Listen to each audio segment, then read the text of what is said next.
Welcome all of you to my YouTube channel. So in this video, we will discuss about the Navier-Stokes equation. We will derive the equations for a viscous flow, and these equations are the most famous equations in the study of fluid mechanics. Most probably, maybe after the Bernoulli's equation. So these equations describe the physics of many phenomena of scientific and engineering interests. So this is very important equations. So I will try my best to derive the equations in a simplified manner, which will be helpful to all of you. Coming to the history of Navier-Stokes equation, so two great scientists contributed in the derivation of Navier-Stokes equation. So the French engineer Claude Louis Navier and the Anglo-Irish physicist George Gabriel Stokes. So they are surnames taken together, and it becomes Navier-Stokes equations. So these equations are used to model the weather, ocean currents, water flow in a pipe, air flow around an aeroplane wing, study of blood flow, flow around cars, the modeling of atmospheric air pollution, and many more engineering and science applications. Wherever there is a fluid flow, so these equations can be used. In the year 2000, the Navier-Stokes equation, in short we call it NS equation. So NS equations is designated as a millennium problem. So one of the seven mathematical problems selected by the Clay Mathematics Institute of Cambridge, USA, for a $1 million cash prize for the solution, and this NS equation is one of them. But till now, it remains one of the greatest unsolved problem in physics, despite its immense importance in science and engineering. So till now, there is no exact solution of the Navier-Stokes equation for a viscous flow, but it is having immense importance in science and engineering. So let's try to derive this using the differential analysis of a fluid flow. So these equations are written in a differential form. So we have to do the differential analysis of a fluid element, and we'll apply Newton's second law to the fluid element, and we will derive this for a viscous flow. So for a fluid motion, if you will apply the momentum equation, Newton's second law, to a fluid particle, a fluid element of mass dm, so it becomes F equal to dp by dt, where p is the linear momentum. So rate of change of linear momentum is the applied forces, and this is applied to a system. So for a infinitely small system of mass dm, so df equal to dm into dv by dt. It is for a system. So F equal to ma, where a is the rate of change of velocity. For a fluid flow, so your acceleration is local acceleration as well as the convective acceleration. So this is your local acceleration, and this is the convective acceleration. You can easily derive this by taking the total derivative of the velocity vectors. The velocity vector in a fluid flow is a function of the spatial coordinates x, y, z, and also the time coordinate t. So if you will do the total derivative, then this term comes into picture. So this in bracket, this is the acceleration of a fluid flow. So F equal to ma. Now the task is, what are the different forces acting on the fluid elements? So basically these Navier-Stokes equation are applied to a viscous flow. So the gravitational forces, body force will act on the fluid element. The normal forces, that is the pressure force, is acting on the fluid element normal to the surfaces. And also there is tangential forces, shear forces acting in the tangential direction to all the surfaces. So these three forces are acting. So we will try to find out the summation of all these forces, which will be equal to mass into acceleration, the Newton's second law. So this, by using this simple approach, we will try to derive the Navier-Stokes equation. So let's consider a fluid element of size dx, dy and dz. It's a 3D element. So at the center, so this is the center. At the center, the stresses are, all the stresses are acting like sigma xx, sigma yy, sigma zz, and all the shear stresses are acting on the center. And we will calculate the stresses on all the surfaces by using Taylor series expansion. So to simplify the analysis, we will discuss only the forces acting along the x-axis. If we can do that, then easily we can rewrite these equations, these forces along y direction and along z direction. So if we will put all the forces along x direction, along y direction, along z direction, it will be very complicated. So the better approach is to study the forces acting along x direction only. So normal forces will act on the surface along x direction, and the shear forces will act in the tangential direction. There are 6 faces.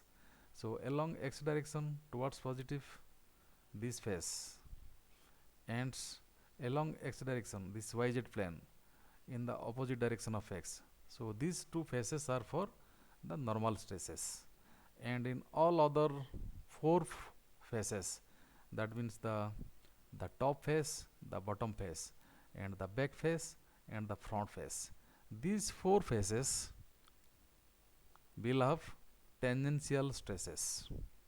So 2 faces for the normal stresses and the 4 faces for the tangential stresses. So these 6 forces will act along the motion in x direction. So the notations, basically we use sigma for normal stress and we use tau for the shear stress. But what are these subscripts?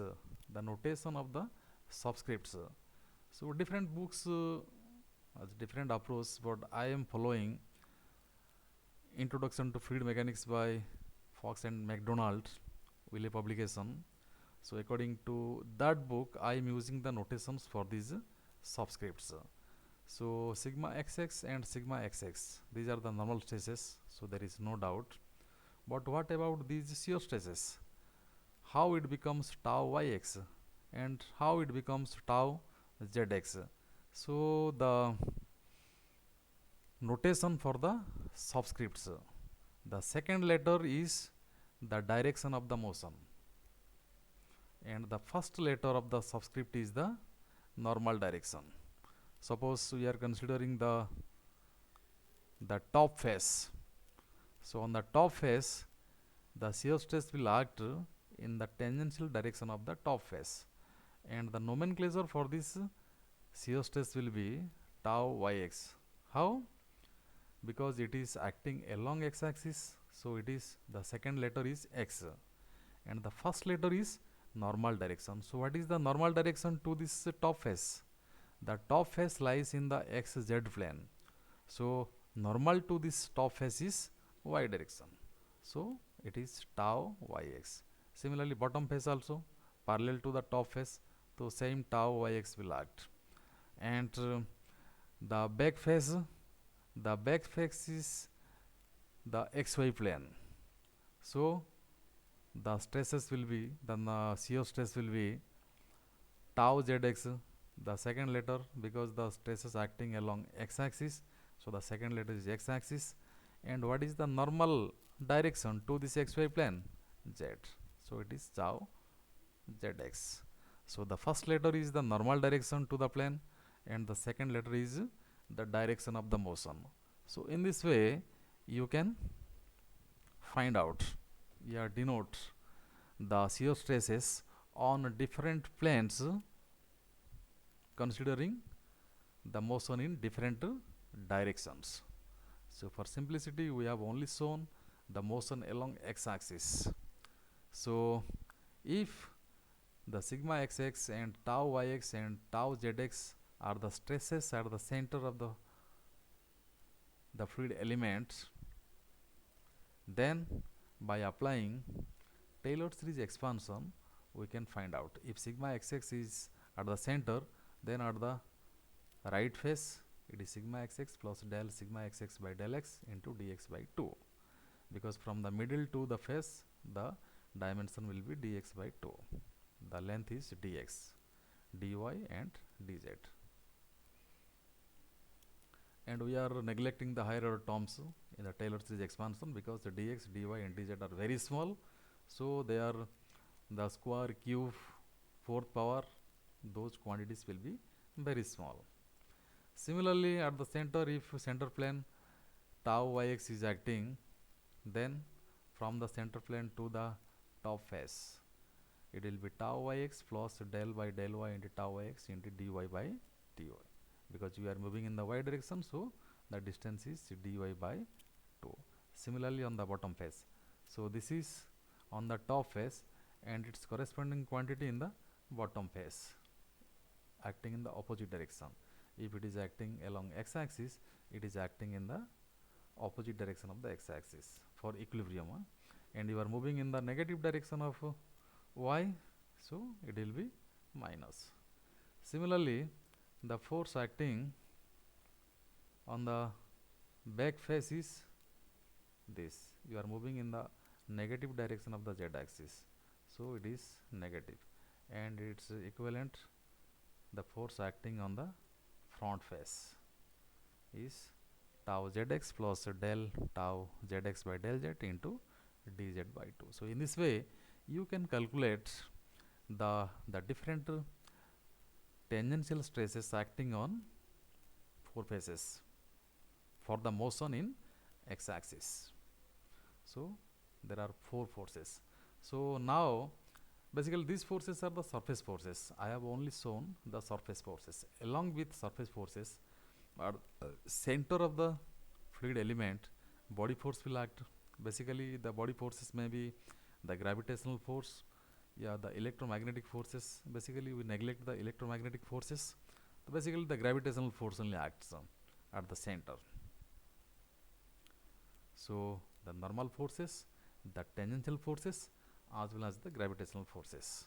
So now we will find out the summation of all forces acting along x-axis, positive x-axis. If you can find out the summation of all forces acting in the positive x-axis, then summation of all forces is equal to m into a. This is the simple Newton's second law. So what are the summation of all surface forces? So this force minus this force plus this force minus this force plus this force minus this force. So this is the summation of all forces acting in the x direction. But these are the stress terms, you have to multiply by the corresponding areas. Like for the forces acting on the right face, you have to multiply by the area dy and dz, because this is the yz plane. Similarly for all the forces, you multiply by the corresponding areas, they become forces. So the net force, surface force acting in the x direction, is summation of these 6 forces. So there are positive and negative quantities, they will be cancelling each other. So after simplification, the total surface forces acting in the positive x direction is del by del x sigma xx plus del by del y tau yx plus del by del z tau zx multiplied by dx dy and dz. I hope all of you understand this. Now what are the total force? That is the surface forces. So total forces will be surface forces as well as the body forces. So the total forces acting on the fluid element will be body forces. So Gx is the body force for unit mass. So we have to multiply this by rho into volume, that is the mass, to get the total body force. So rho into Gx plus these surface forces into dx, dy and dz. So in a similar way, you can write the summation of all forces along y direction, along z direction. Just replace x by y, you will get the body force in y direction. And these stress terms, what are the stress terms in y direction?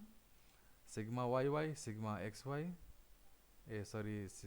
tau xy and tau zy. So second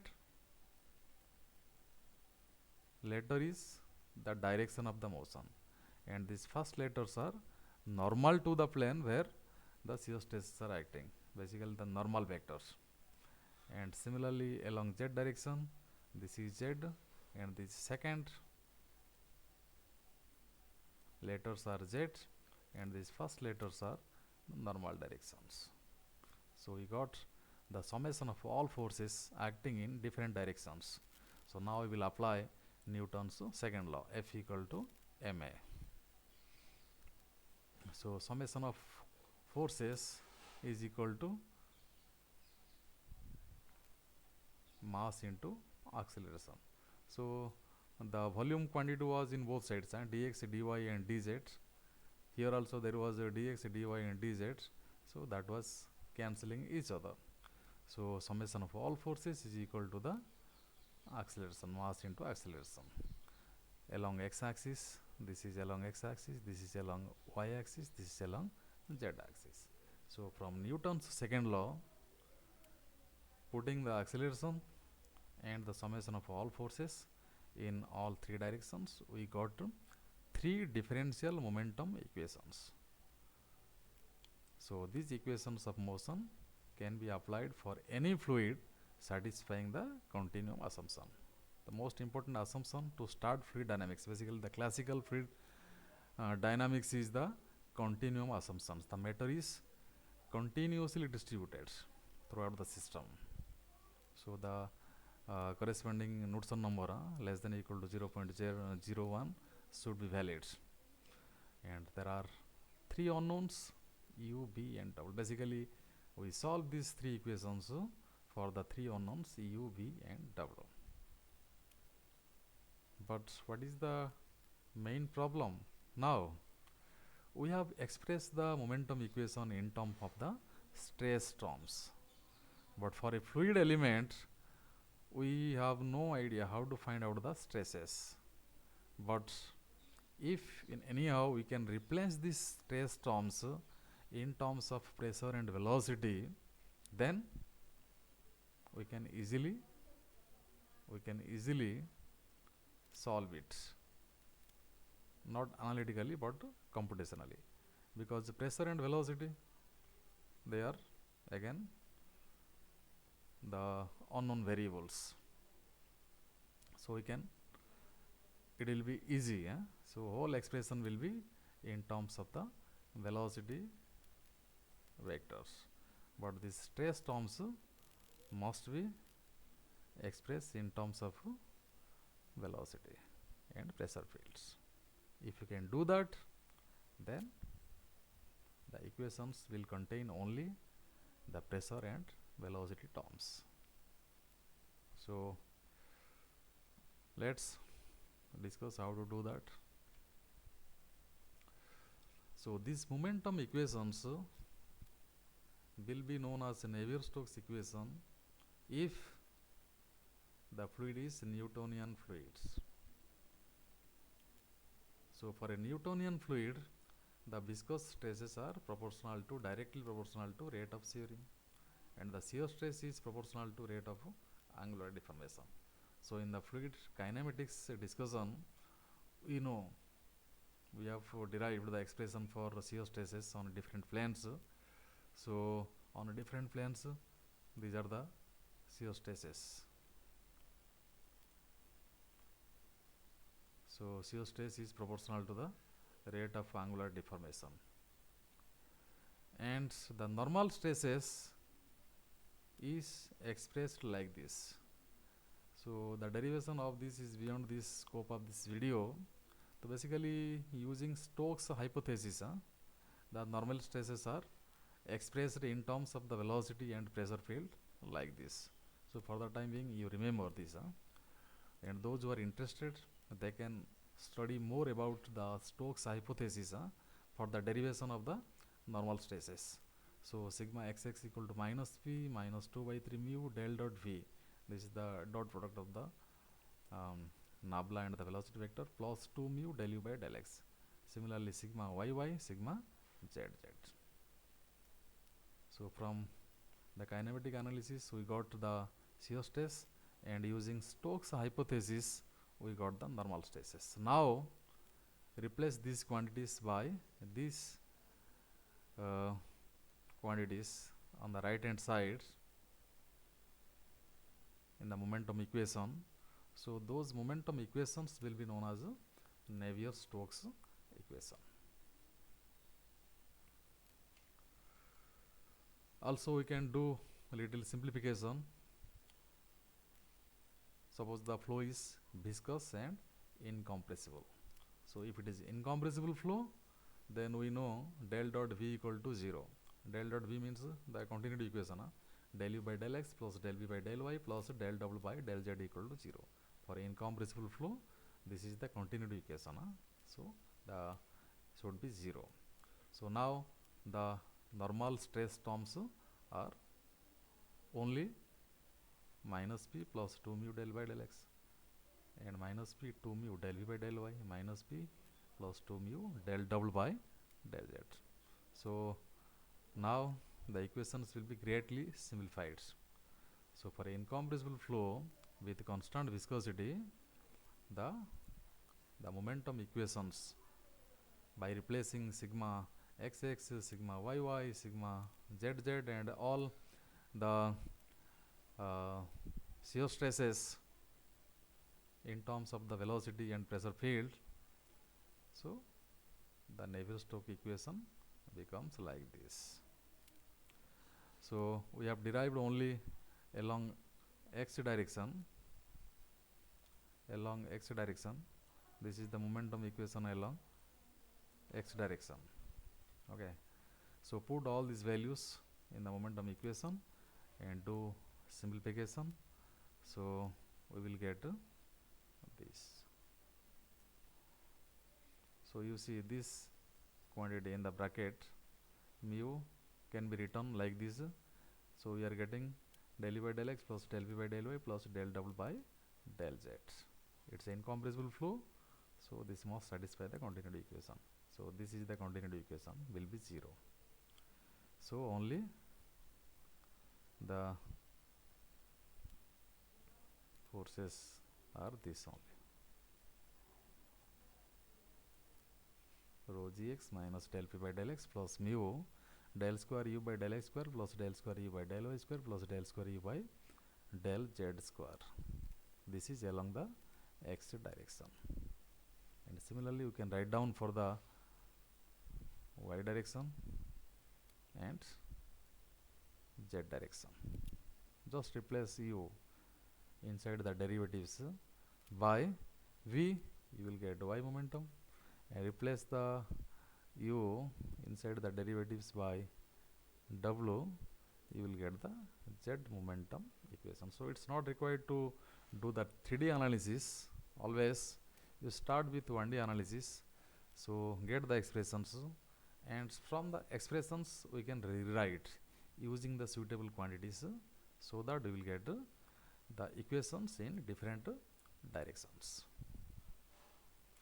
So these are the three momentum equations: x momentum, y momentum and z momentum equation for a viscous Newtonian and incompressible flow known as Navier-Stokes equation. So these equations along with continuity equation del dot V equal to 0 can be used for the solution of different fluid flow problems. So we see that the equations are very lengthy equations, so we can write this in compact form. So there are three equations. All the three equations can be written using a single expression in vector form. So rho del V by del T plus V dot del V equal to minus del P plus rho G plus mu del square V. So you can put different components of the velocity, you will get different momentum equations in different directions. So what is the significance? What are the different terms in the Navier-Stokes equation? So you see the first term is the unsteady term, the second term is the convective term, it is happens due to convective acceleration, and on the right hand side the first term is the pressure gradient term. Why it is negative? Because if flow takes place suppose from left to right, then the pressure at the left end should be high, pressure at the right end should be low. So along the direction of the motion of the fluid, the pressure gradient is negative. That means the fluid flows in the direction of largest change of pressure. So that's why negative. The pressure gradient must be negative in the direction of the flow motion. And the second term in the right hand side is the body forces, basically the gravitational force, and the last term is the diffusion term. So the diffusion term takes place, the diffusion of momentum takes place due to viscosity. So viscosity acts as the diffusion of momentum in a Newtonian fluids. How we can get it? By a simple example.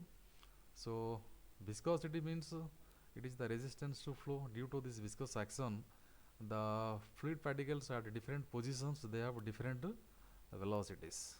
Suppose there are two regions, nearby regions. One region is having low velocity, the other region is having high velocity. So the low velocity region is trying to get momentum from the high velocity region to move faster, and the high velocity region is getting retarded by the low velocity region, so its velocity decreases. So in this way, momentum transport takes place from one region of the fluid to the other region. So diffusion means this due to the random motion of the fluid particles, arbitrary motion, Brownian motion. So the diffusion of momentum transport takes place from particle to particle in case of a fluid flow. So these are the different terms in a Navier-Stokes equation.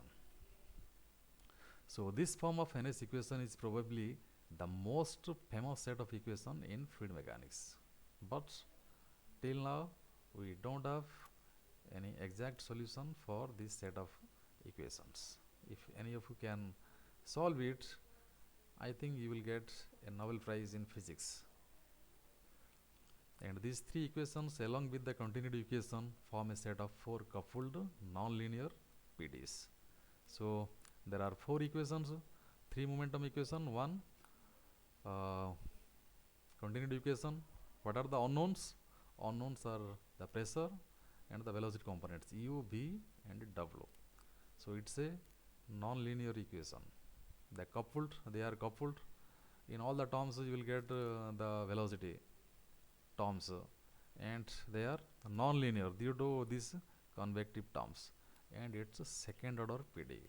So this makes the equations impossible to solve analytically, but nowadays we can solve it easily by using different numerical approaches like finite difference methods, finite element methods, finite volume methods.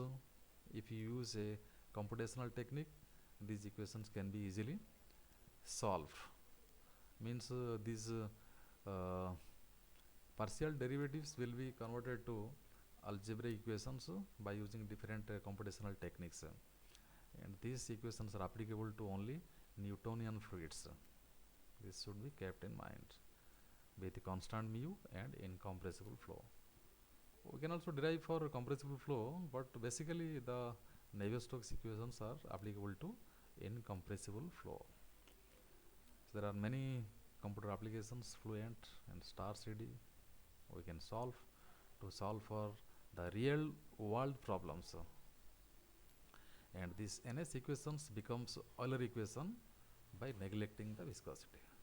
So Euler equation is nothing but the momentum equations where viscosity term is 0. So there is no diffusion by viscosity. So this is all about the Navier-Stokes equation, its derivation and the interpretation of the different terms in the Navier-Stokes equation. Thanks for watching my video. If you like, please subscribe to get more updates on thermofluid science, and also you will get new videos in the field of thermofluid science.